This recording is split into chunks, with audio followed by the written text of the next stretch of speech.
Donc réalisation d'un strap à la suite d'une entorse du ligament latéral interne du genou. Donc avant de réaliser le montage, il faut placer le pied en rotation interne, légèrement fléchie et la rotule qui regarde vers l'extérieur. Donc là, la personne ne doit plus bouger lors de la réalisation. On va utiliser des bandes en 8 et en 6 cm.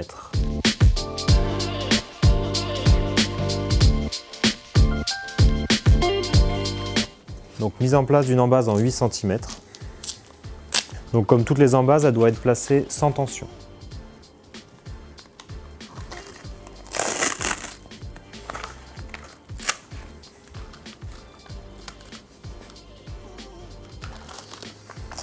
Donc la deuxième embase au niveau de la partie inférieure.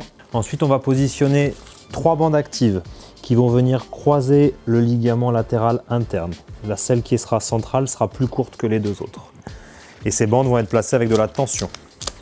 Donc on va partir de l'embase supérieure en partie antérieure et on va venir croiser le ligament latéral interne pour rejoindre l'embase inférieure en partie postérieure. On va faire la même chose en miroir de l'autre côté. On va partir de l'embase supérieure en postérieure. En tension, on va croiser l'articulation et on va finir sur l'embase inférieure en partie antérieure. La troisième bande active, donc qui est plus courte que les deux précédentes, va rejoindre en position centrale l'embase supérieure vers l'embase inférieure.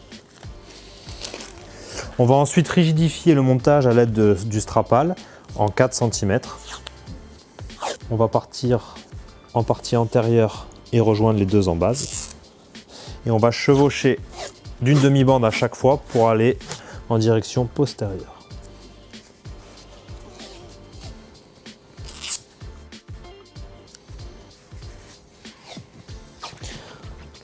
Le strapal va permettre donc de bien rigidifier le montage et le compartiment interne du genou.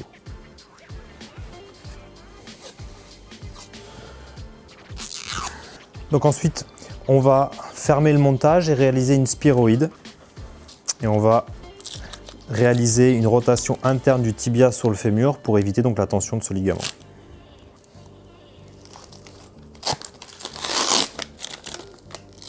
Donc une première bande sans tension qui servira aussi de fermeture du montage. Et ensuite, on réalise la rotation médiale et on vient remonter vers l'embase supérieure.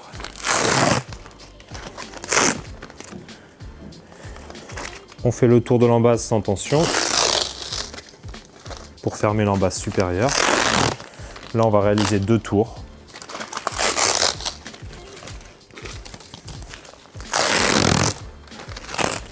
Et on va venir recroiser le compartiment interne du genou.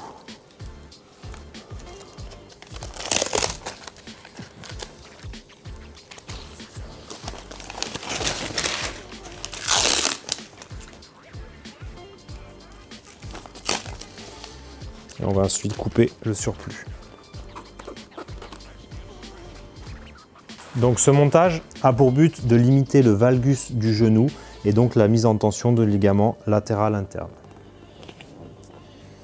Si les reliefs sont saillants au niveau des ischio-jambiers, protégez la zone avec toujours pareil des pansements et de la vaseline. Et on essaye de croiser le moins possible de bandes dans le creux poplité car c'est un passage vasculaire important.